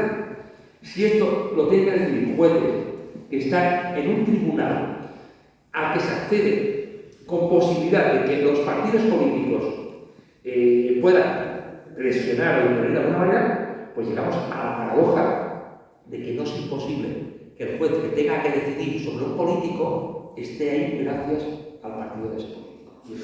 Y ese es el problema. Yo digo que yo separaría esas presiones que tú apuntas, que por supuesto la principal presión es que tú sabes cómo funciona el sistema. Y sabes que puedes tener perjuicios en el futuro, potencialmente, si te metes en espacios incómodos, ¿no? Y esto pues es un poco contexto, ¿no? Sí, quería preguntarle con un poco de humor y con un poco de mala leche. ¿Podemos podemos decir que todos los partidos políticos son iguales en relación a la corrupción? Bueno, primero, por aclarar algunas cosas, yo creo que la gran mayoría de los políticos de nuestro país son personas honradas. Lo remarco siempre que puedo para que no haya confusión, ¿no? Además, parece muy peligrosa esa crítica a los políticos son iguales, todos son unos corruptos, porque allá donde no hay políticos lo que hay son dictadores, ¿no? Con lo cual hay que cuidar también el sistema democrático y sobre todo intentar delimitar, ¿no? Yo sé que tú también delimitas, ¿no? Pero tengo que intentar entre los dos ver un poco dónde ponemos el foco del problema. Como decía Manuel Azaña, la política debe ser el estadio más elevado de la cultura, ¿no? Debe ser espacios que nos permita organizarnos, vivir mejor como seres humanos y por tanto, que el sistema democrático no se degrade más de lo necesario, yo creo que es importante. Yo creo que son corruptos una minoría, pero una minoría relevante, no una minoría pequeña. No son 4 personas corruptas, son más de 40, más de 400 y más de 4.000. Es un problema, pero basta que haya una minoría relevante en espacios centrales de decisión para que todo el sistema pues, pueda quedar funcionando. Y ese es el problema. Es un problema que el sistema en su conjunto, ya os he dicho las cifras, ¿no? de corrupción comparada con los otros países. El sistema en su conjunto esté muy desacreditado. A pesar de que una gran mayoría de los políticos lo único que quiere es mejorar la vida de sus vecinos, que tengan un parque de condiciones, que tengan instalaciones deportivas, que sean viables, pero esa minoría está ahí y no debemos olvidar. Al mismo tiempo, yo tampoco creo que todos los partidos sean iguales. No todos los partidos tienen el mismo número de casos, incluso no todos los partidos tienen el mismo discurso ante la corrupción. Yo creo que eso también es importante. En función del ideal programático de cada partido, puede haber más énfasis en un cierto discurso ético en las instituciones públicas. Hay partidos que ponen más acento en eso y otros que, por lo que sea, ponen más acento en otras cosas. Eso lo digo literalmente en el libro. Yo soy cuestionativo y yo no puedo orientar el voto a nadie. Es decir, yo no voy a decir votar a este porque es menos corrupto, votar a este otro porque su programa va a tener corrupción a mí me gusta más. Sí que constato que no todos son iguales, ni numéricamente, ni cualitativamente, y creo que la ciudadanía, las personas adultas, tienen que saber discriminar, limitar y apoyar a quien creen. Hago un comentario mínimo sobre lo que he dicho. Me hace mucha gracia en nuestros vídeos que estás con Ignacio Dado. Viene una pregunta, está dice, eso que lo conteste Ignacio, porque yo esta no la puedo contestar. Digo, respecto, no sé qué con ese momento. Santiago. Bueno, aclaro, los jueces tenemos límites en nuestra libertad. Aclaro que los jueces, perdón, tenemos límites en nuestra libertad de expresión. Mucha gente en las redes o en Twitter, es que has de mojarte más. Y yo, si quieres que me expulsen, me mojo, pero yo, si puedo evitar que me expulsen, intentaré evitarlo. ¿Vale? Sí. Y bueno, que algunos llamamos siendo mayorcitos y pillamos algo de franquismo, bastante. Entonces, también vemos que ya llevamos casi por tanto con la llamada democracia. O sea, si la dictadura duró 40 años, la democracia oficial también llevamos otros 40 y pico, ¿no? Y si tú hubieras dicho que en el franquismo la mitad de los ministros formaban parte de los consejos de administración de las grandes empresas, pues después hemos visto cómo sistemáticamente todos los ministros de Economía, empezando por Felipe González, incluso por Aznar, han formado parte, a través de las puertas giratorias de los consejos de administración de las eléctricas, de los bancos y tal, a través de los cuales, pues no solo supongo que han cuidado dinero para ellos, sino en agradecimiento al comportamiento de sus partidos con esas empresas, que se nacionalizaron, que se las dejaron a sus amiguetes y que al final nos están robando todos los días, porque ponen las tarifas que quieren y no tenemos ninguna defensa ante ellos, ¿no? Entonces luego llegó el 15M, donde sí había una contestación a esa corrupción, a esa malestar, y se canalizó un poco a través de Podemos, pero ya hemos visto que casi lo han vuelto a reconducir. O sea, ellos ya se han encargado de enfrentar todos los poderes estos del Estado juntos que hablaban de la salvaguardia del Estado, de las judiciales, de las mediáticas. Han trabajado todos en equipo para que eso no pueda continuar y ellos siguen en la misma historia, porque no se han aprobado leyes que impidan que la corrupción se siga haciendo, que los políticos puedan después ir a una empresa con la cual tienen que tratar. Entonces, en ese sentido es un poco decepcionante, ¿no? Que con los 40 años más que llevamos, pues estamos viendo que no se dan pasos. Ahora mismo estamos en unas elecciones y la corrupción no forma parte del discurso público, no tiene importancia. Parece que ya está amortizada, esto ya estamos como estábamos antes, ¿no? Entonces, no sé qué es lo que está pasando. A ver si se puede explicar. Sobre las puertas giratorias que comentabas en el libro, digo uno a uno todos los presidentes de gobierno y ministros de la democracia que han pasado por la puerta giratoria. Habrá 40 por lo menos. Uno a uno. ¿Cuál 40%? De presidente del gobierno y el 40% de los ministros, incluido el presidente del gobierno, de los gobiernos de la democracia, han ido al Consejo de Administración de una gran empresa sin ninguna experiencia empresarial o profesional que lo justifique. Y si la gran empresa, que no solo regala dinero, les paga sueldos multimillonarios y no les paga por su capacidad empresarial, pues tenemos problemas porque les pagan. Yo tuve un dilema literario al escribir el libro. Y es que los que lo habéis leído, lo habéis visto, el libro empieza con mucho cuidado en el estilo, juego más con el lenguaje, pero llega un momento que tuve que tomar una decisión. Si es que si yo ponía los nombres uno a uno de los que han pasado por la puerta giratoria o uno a uno de quienes han implicado en tramas corruptas especialmente indecentes, es evidente que cortaba el ritmo literario del libro, claro. Tú no puedes hacer florituras, citar a Canto, a Hegel y de repente pues hablar, pues eso, ¿no? De Borrell, de Solchaga, de Solves y de todo. No puede ser. Y tuve que optar por sacrificar un poco la parte estilística, porque claro, yo pensaba, si no describes todo esto con nombres y datos puede parecer que no es tanto, ¿no? Y opté por abrumar al lector, mira, esto lo ven, a fuerza de perder calidad, como dices, pero bueno, a veces uno tiene que sacrificar algo. Pues efectivamente, en el libro están todos uno a uno y una explicación de por qué es tan peligroso para la corrupción que haya esas complicidades en el mundo político empresarial. Y ciertamente en el franquismo, más o menos el 50% de los cargos políticos que se han pasado por la procuratoria y de la democracia, el 30%, os que nos sale franquismo por la mínima, tampoco es para lanzar campanas al vuelo, pero es lo que os comentaba de esas conexiones y esas complicidades.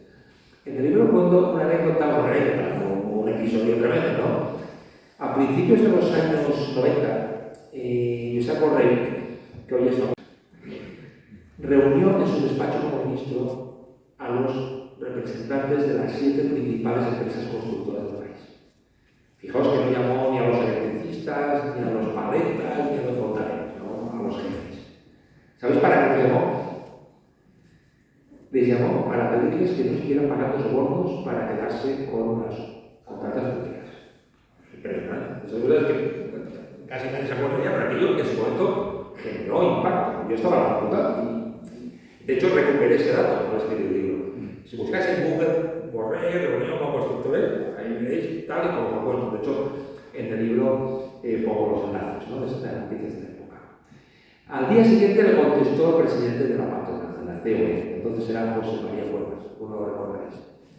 Y decía que Borrell tenía toda la razón, incluso se quedaba poco. Decía que eso no solo pasaba en materia de obras públicas, sino de suministro, de servicios y en gran parte de los sectores de la administración. Pero decía José María Cuevas, no es que los empresarios quieran pagar la comida, dice, es que si no pagamos no nos dan las obras. ¿Y quién de los dos tenía razón? Pues es aquí lo que cuenta llamamos versiones complementarias. Los dos tenían razón. Es decir, los políticos, si no pagaban, no lo daban, y los empresarios estaban encantados de pagar, porque así ganaban mucho más que si la contratación fuera limpia. Estas dinámicas absolutamente estructurales que venían de muy atrás, hay todas series de estudios de la Unión Europea sobre el comportamiento empresarial de las instituciones que nos indican que se siguen manteniendo en España. Y otra vez como con los políticos, seguro que no pasa ni pasaba en la época de Borrell en el 100% de los contratos, ni en el 50%.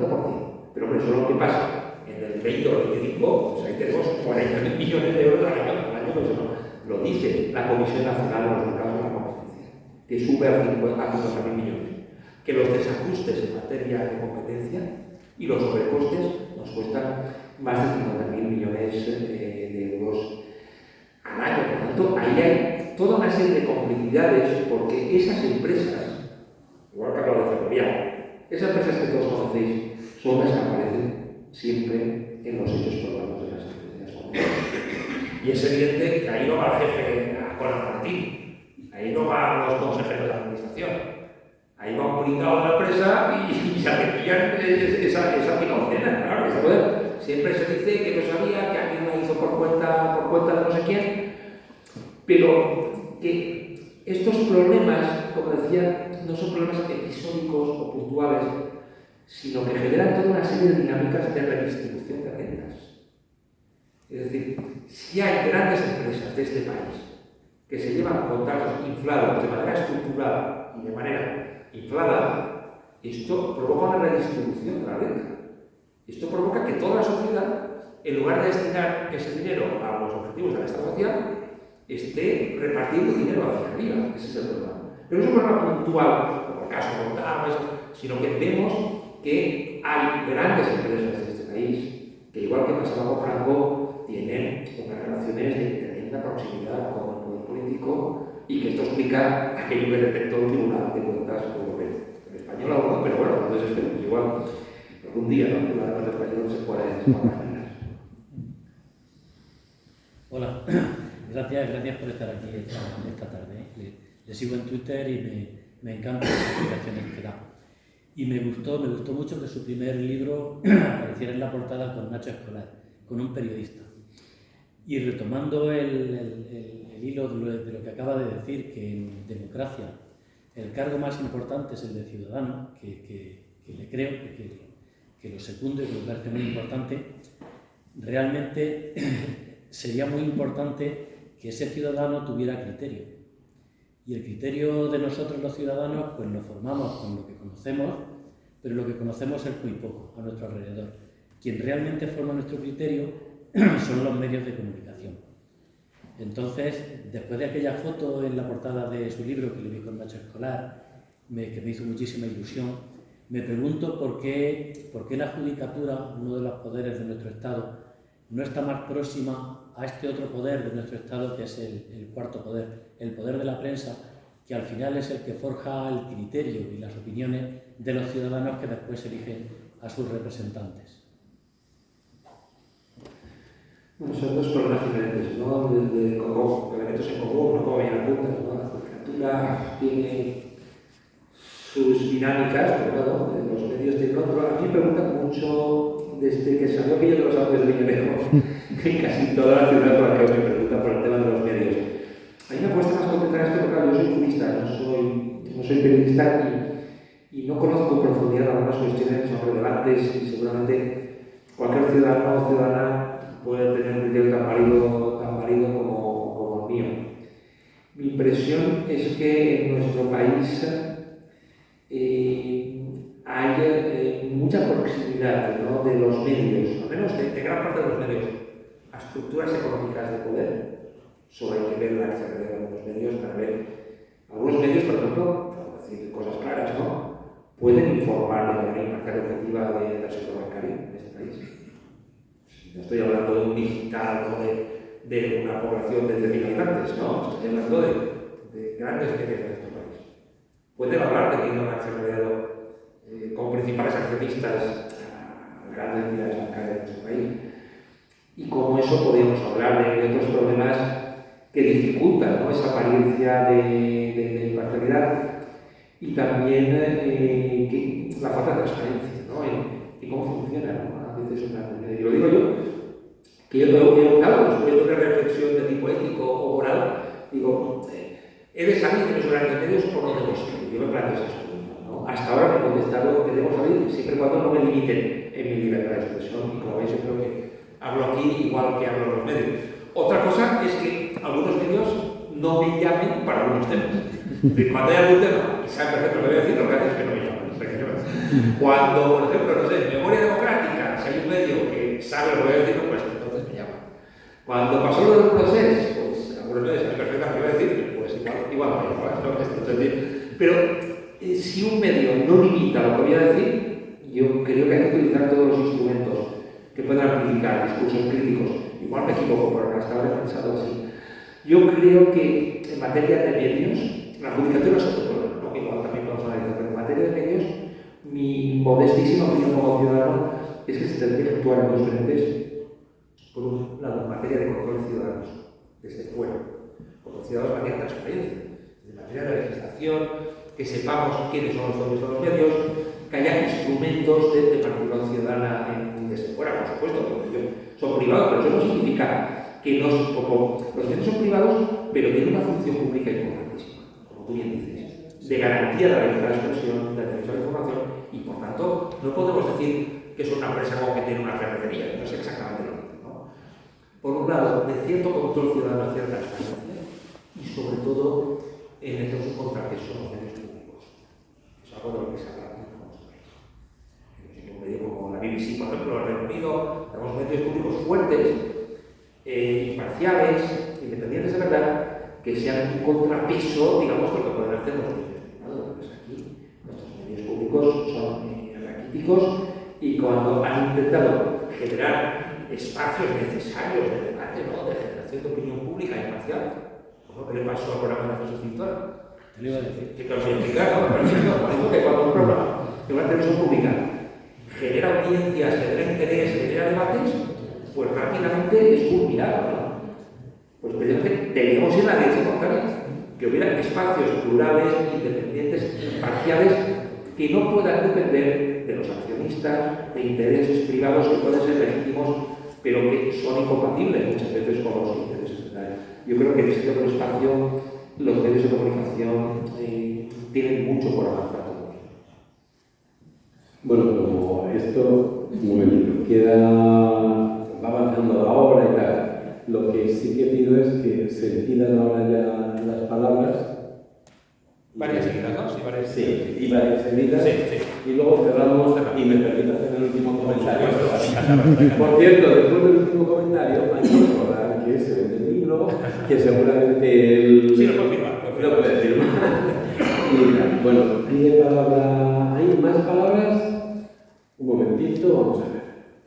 Si mal no recuerdo, Pedro. Sí, sí. Bueno, y a lo mejor no me recuerdes, pero... Sí, nos recordamos. Yo quería pedirle, en primer lugar, una predicción. Si el Consejo del Poder Judicial no se eligiera por el método que se elige ahora, ¿cuántos jueces de la organización a la que usted pertenece entrarían en el Consejo si fuera por la votación de los jueces? Mi impresión es que ninguno, a lo mejor me equivoco remedialmente. Después quería hacer una pequeña reflexión, y es que en la democracia hay tres poderes, ejecutivo, legislativo y judicial. Hay un cuarto poder, del que se habla, que es la prensa, pero hay un poder del que no se habla, que es el poder, que es el poder económico. Y ese está por ahí fluctuando, pero toca todos los poderes. Y los toca, en mi opinión, porque le interesa, es decir, por intereses. O sea, lo que dijo el señor Cuevas, que el señor Borrell se le queda corto y tal, bueno, pudo decir lo que quiera, pero no lo pensaba, en mi opinión. Porque él sabía que su poder era muy por encima del poder del señor Borrell. Y de hecho al señor Borrell le montaron una campaña, medio de dentro, medio de fuera, cuando quiso ser secretario del Partido Socialista. Y luego una cuestión que yo he conocido de cerca. Todo cargo político, el de cualquier pueblo pequeño, tiene presiones. Todos tienen presiones. El último concejal del último pueblo de Segovia, y mire que no sea pequeño, tiene presiones. Pero en algunos pueblos esas presiones las soportan y en otros no. Y la pregunta es, dejando a los políticos, que ya se ve que soportan poco, entre los jueces ¿qué papel juega la dignidad profesional cuando un político de presión, o un partido, o un banco, o un periódico, o quien sea, tiene capacidad o simplemente, bueno, no miro o no sigo investigando o encuentro, siempre hay un artículo, siempre hay una razón por la que puedo orillar una cuestión que otro juez, como te ha dicho en el ejemplo de Pablo Casado, ha visto y yo no lo veo.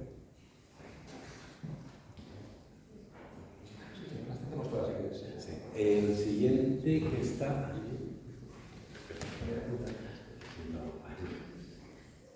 Un momento que...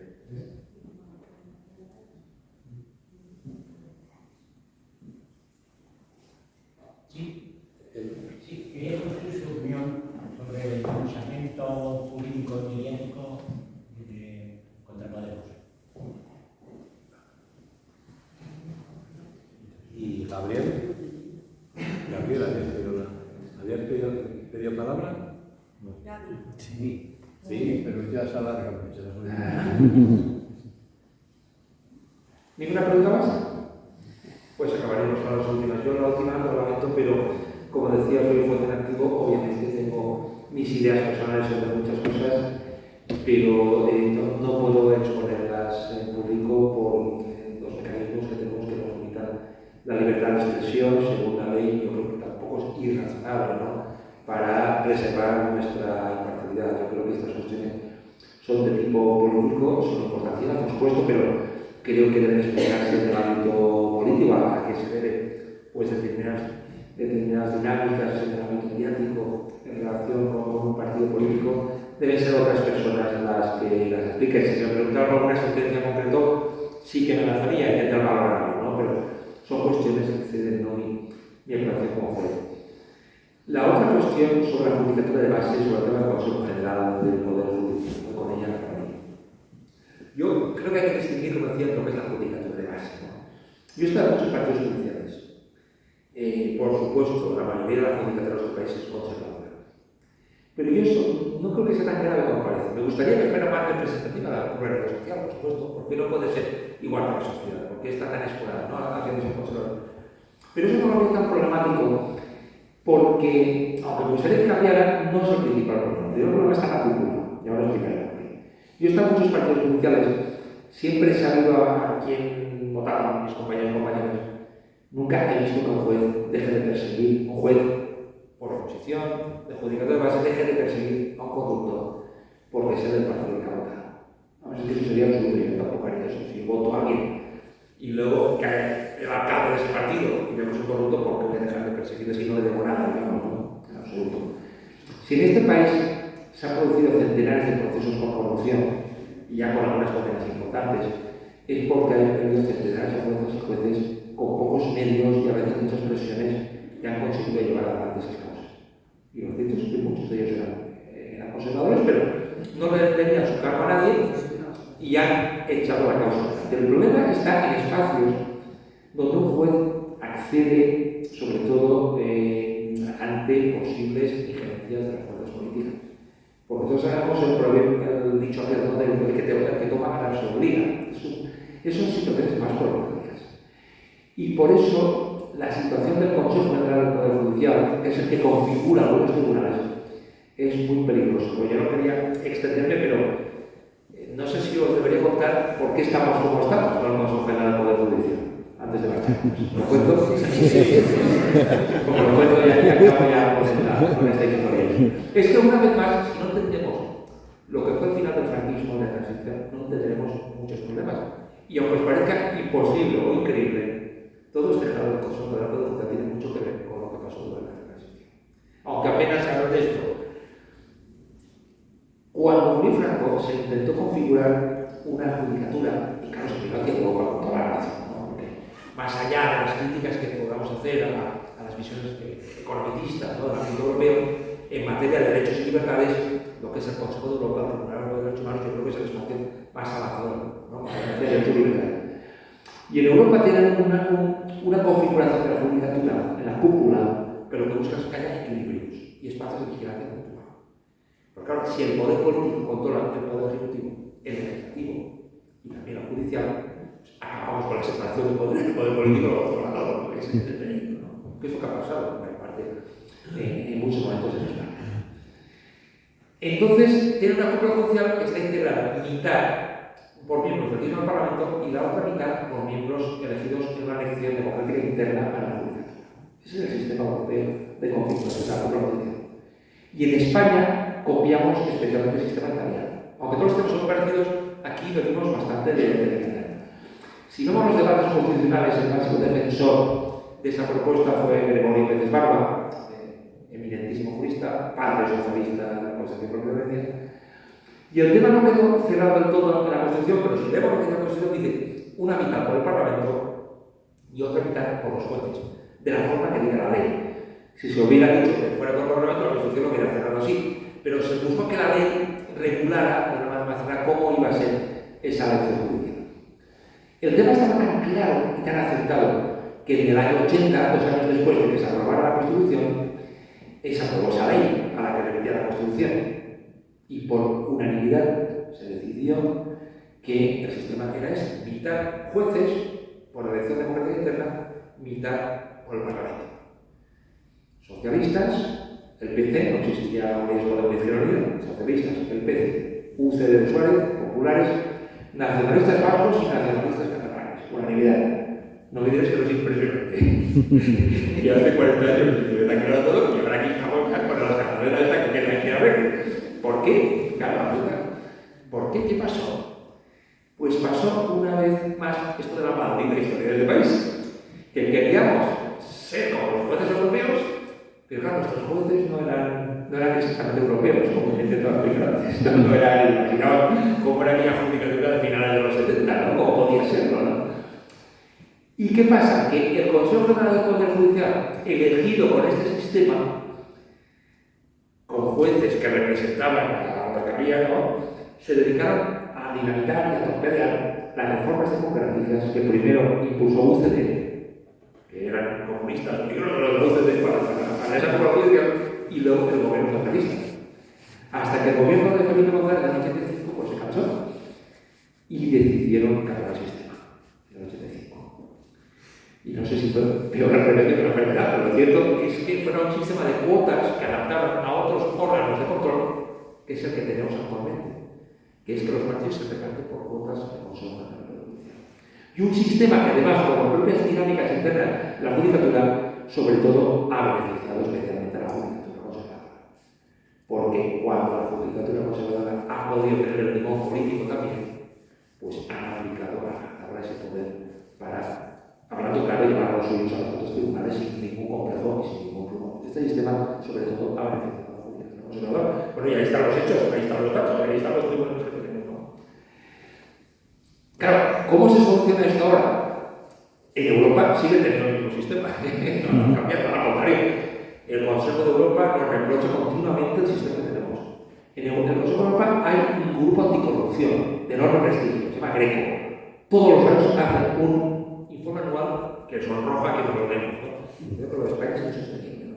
Porque además hemos tenido un imitador del sistema español, éramos únicos, pero ahora Polonia se han entusiasmado con el sistema y han aplicado nuestro sistema, un escándalo para la Unión Europea también. Y claro, la Unión Europea no puede permitir que esto se extienda todavía más, ¿no? Y está continuamente diciéndonos que esto tiene que acabar y que no puede continuar. Claro, yo sé que los partidos políticos no están por la labor de cambiar esto, pero al menos podrían habilitar un sistema parlamentario en el cual quienes van al Consejo no fueran comisarios de los partidos, porque aunque la elección fuera parlamentaria y representaran la pluralidad de la sociedad, porque evidentemente todos los jueces tenemos ideología, no lo dudéis, y quienes os digan que no la tienen son de derecha o de extrema derecha. No lo dudéis tampoco, eso tampoco lo dudéis. Entonces, claro, una cosa es que los juristas del Consejo representen la pluralidad de la sociedad, porque tenemos ideología, y otra que sean comisarios de los partidos. Son dos cosas muy diferentes. Puede haber, igual que en el Tribunal Constitucional, o en la Fiscalía, o en el Tribunal de Cuentas, o en el Defensor del Pueblo, puede haber juristas plurales que representen al Parlamento, pero que no sean comisarios de los partidos. Y esto implica regular incompatibilidades, regular capacidades profesionales para estar ahí, regular que haya comisiones técnicas independientes que evalúen los méritos y que vayan los mejores, que representen a la sociedad, pero que vayan los mejores, que no sean comisarios los partidos, que es lo que nos reprochan desde Europa. Y este es el problema que tenemos. Que los principales partidos no quieren cambiar el sistema. Yo creo que se podía ir perfectamente a un sistema como el europeo, lo que me preguntabas. Yo creo que perfectamente un sistema de elección judicial, la judicatura progresista podría tener, por poner un dato, un 30% de la representación judicial, y eso se podría compensar con la elección parlamentaria. Y que hubiera, digamos, un espacio de vigilancia mutua, de contrapeso, que no fuera un sistema de reparto con cuotas de los partidos. Pero bueno, como yo tengo claro que no se va a ir al sistema europeo, no tengo más ni duda, porque no hay ningún partido que realmente lo quiera. Nadie renuncia a sus privilegios sin ofrecer resistencia. Con lo cual, al menos sí que sería posible un sistema parlamentario que no fuera como lo que tenemos ahora, porque lo que tenemos ahora ya estamos viendo, ¿no? El auténtico bochorno que estamos sufriendo. Y acabo explicando que el problema de que no haya contrapesos en este país es algo que nos reprocha con razón desde el Banco Mundial, desde el Consejo de Europa, porque dificulta que los partidos puedan ser controlados. Los partidos, como decía, son muy importantes en una sociedad democrática, pero no pueden ocupar todos los espacios. No pueden ocupar los espacios que están diseñados para vigilarles a ellos. No pueden colonizar los espacios de contrapeso. Tribunal de Cuentas, perdonadme, pero es mi debilidad. El Tribunal de Cuentas, en todas funciones, tiene la competencia para auditar las cuentas de los partidos. Si un miembro del Tribunal de Cuentas está ahí con un reparto de cuotas, como sabemos, están ahí, cuando tenga que auditar las cuentas del partido que le ha sentado ahí, va a parecer que es imparcial, de verdad. Va a parecer que es imparcial. Pero es que esto pasa en la Fiscalía, en el Tribunal Constitucional, en multitud de órganos de contrapeso. Y acabo para que veáis la gravedad del problema de la debilidad de nuestros espacios de contrapeso, que nos reprochan muchos organismos internacionales. Lo último que os digo, el defensor del pueblo. Aunque os parezca anecdótico, la concepción del problema es el centro de esas dificultades que tenemos para que haya equilibrios y controles en España. Es algo central para la lucha contra la corrupción. El defensor del pueblo, la última pataleta, es casi cuando alguien se le pisotea los derechos, pues al defensor del pueblo para que alguno proteste, ¿no? Parece una cosa casi periférica, anecdótica, y lo es. Porque más allá del recurso del paro, sus funciones son meramente simbólicas, ¿no? ¿Sabéis quiénes han sido los defensores del pueblo en los últimos 20 años? Pues os voy a decir. Enrique Mujica, histórico dirigente del PSOE y exministro de Justicia. María Luisa Caballero, dirigente importante del PP. Soledad Becerril, dirigente importante del PP. Fernández Barba, otro histórico dirigente del PSOE. Ahora el señor Gabilondo, hace 4 días, candidato del PSOE. De toda España, en toda. No hay una sola persona independiente que pueda ejercer este cargo. Hasta para la última papeleta. Hasta para esos espacios también la gente puede tener la tranquilidad de que el defensor del pueblo no va a estar protegiendo al partido de turno o utilizando la institución. Pues ni para eso las principales fuerzas políticas permiten que haya espacios imparciales e independientes de contrapeso. Más todavía, la ley que regula el defensor del pueblo dice que el cargo es incompatible con estar afiliado a un partido político. ¿Sabéis qué hacen? El día antes de jurar, se da de baja y jurar. Es un fraude de ley como una catedral, ¿no? Pues esta sería un poco la esencia de los problemas del Consejo del Poder Judicial, de la Fiscalía, del Tribunal de Cuentas. Es decir, que la dificultad en que haya espacios de contrapeso creíbles, independientes, es un serio problema en la lucha contra la corrupción y ojalá estas cosas algún día empiecen a cambiar. Gracias por las preguntas, que han sido muy buenas todas.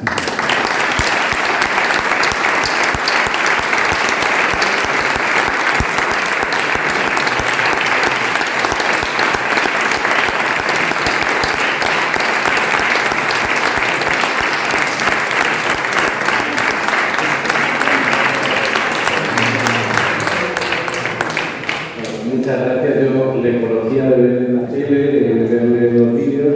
Recuerdo que empecé diciendo que siempre me había impactado su humor y además su capacidad pedagógica. Te ha superado, o sea que no. Y quería hacer se me ha ocurrido que, como ya se ha invocado, has invocado, ¿no?, mi condición de ex profesor de literatura, quiero, ahora en vez de con Quevedo, vamos con Cervantes un momentito. Me vino a la cabeza, según estaba hablando, el episodio famoso de Rinconet y Cortadillo, cuando se llegan al patio de Monipodio, que es el jefe de los ladrones, y que es un tío absolutamente legal. Su método consiste en que todos los ladrones llegan ahí, sacan lo que han robado, y entonces Monipodio, que es muy justo, dice la mitad para ti, la mitad para mí, al siguiente la mitad para ti, la mitad para mí, tal. Entonces Monipodio al final se hace con la mitad del total absoluto. Alguna vez he pensado que, voy a decir por ejemplo, el sueldo que puede ganar un profesor de instituto como yo, ¿no? Se suma con, si tengo la suerte de llegar a los 80 y tantos años o 90, no sé yo si tengo suerte, pero bueno, confío. A lo largo de la vida pues, calculé que podría ser en torno a unos 2 millones de euros. Y de uno se puede mirar en cuánto está calculada la fortuna de los grandes dirigentes de la transición, que teóricamente tenían un sueldo y de repente, ostras, y entonces me acordaba de Monipodio, y seguramente, y claro, no han hecho ninguna, seguramente sin métodos irregulares, pero, bueno, irregulares sí, pero ilegales, bueno, no solo uno. Bueno, la ventaja es que ahí estuvo Cervantes para contarlo, y desde el foro nos congratulamos que los últimos invitados que hemos tenido han sido Kaiser, Martín Pallín, Jesús Tintora, cuyo último libro es una especie de ametralladora de corrupciones, ahora vos, y yo aquí vos.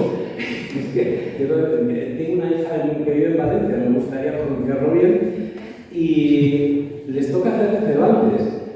Hay gente, todo el mundo es absolutamente insustituible, no nos engañemos. Pero hay algunos que son más imprescindibles y necesitamos que nos sigáis contando las cosas, sobre todo si las contáis así.